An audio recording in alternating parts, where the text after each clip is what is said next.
पण भरपूर जण आले. आणि तुमची जोडी वगैरे थांबलेली. आम्ही घरची फॅमिली तिथंच होती. फॅमिली आता गेली.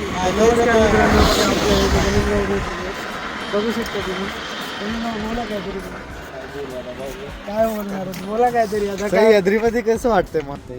हा आम्ही पण इथं तेव्हा का हे सिंधुळा डोंगर आहे. तुम्ही सिंधुळा ऐकला असेल गड छोटासा ह्यो आहे. आज गेलेत कमीत कमी 150 लोक गेलेत वरती ट्रॅकला.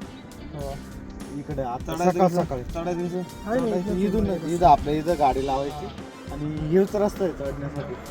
तुम्ही सर्च करा बघा तुम्हाला सिंधुळा डोंगर दिसेल.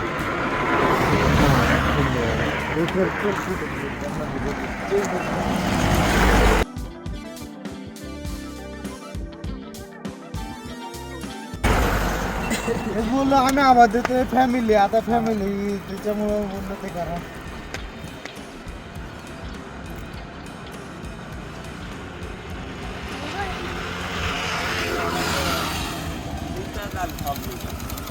याचा घ्या हो. याची बायको फार जेवला नाही गडी दाद्या घरी जेवायला नाही गेला. बायको वाट बघत होती जेवायची. व्हिडिओ चालूच राहू दे. इथून हे कर फोटो.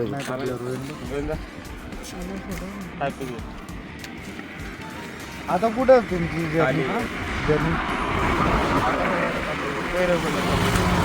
हा तरी पोरं बोलले ते बैरवला. मग तिकडून रिटर्न का तिकडून तसंच पुढं? ह्यो एक सिंधुळा म्हणून तुम्हाला ते बरोबर. नंतर तुम्हाला एक अजून एक स्पॉट आहे गोरखगड म्हणून.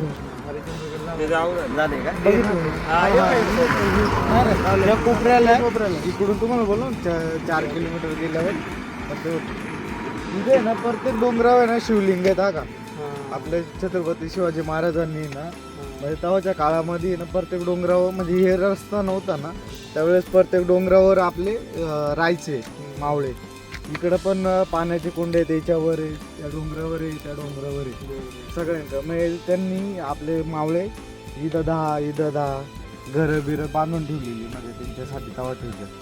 मग त्यांनी आता आपल्याला म्हणजे ते जातात दरवर्षी त्यांचा ग्रुप आहे जातात तिकडं दगडं बिगडं पडलेले असले ना पावसाळ्यामध्ये ते संवर्धन करतात त्याचे. आता त्यांचा सकाळीच ग्रुप आलेला तो गेल्या वरती इकडं. तुम्ही येऊ मी हा